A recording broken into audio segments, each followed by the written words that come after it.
Hi everyone. In this video, we will show you how to properly use Deepseek Proxy on Janitor AI. First, go to the OpenRotor website and make sure you're logged into your account.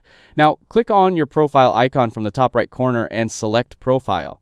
Here, click on API Keys from the left side menu.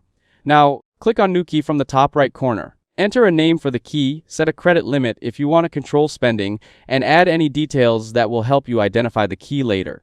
Then click to create the key.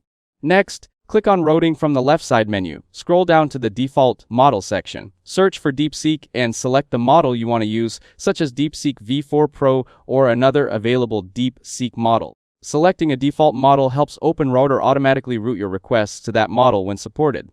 Now click on API Keys again. Then click on New Key from the top right corner once more. Here, enter a name such as Deepseek so you can easily recognize the key in the future.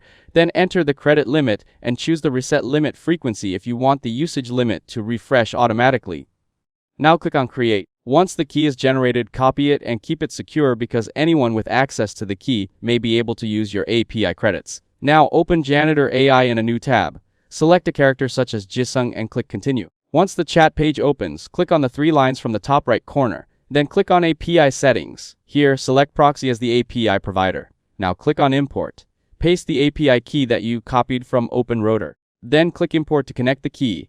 Wait a few moments while Janitor AI verifies the connection. Once the import is successful, your Deepseek proxy will be linked to Janitor AI, and you can start chatting using the selected model.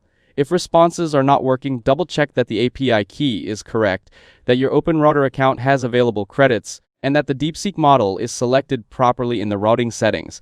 That's how you can properly set up and use a Deepseek proxy on Janitor AI. If this video helped you out, don't forget to leave a like and subscribe to the channel. Thanks for watching, and I'll see you in the next one.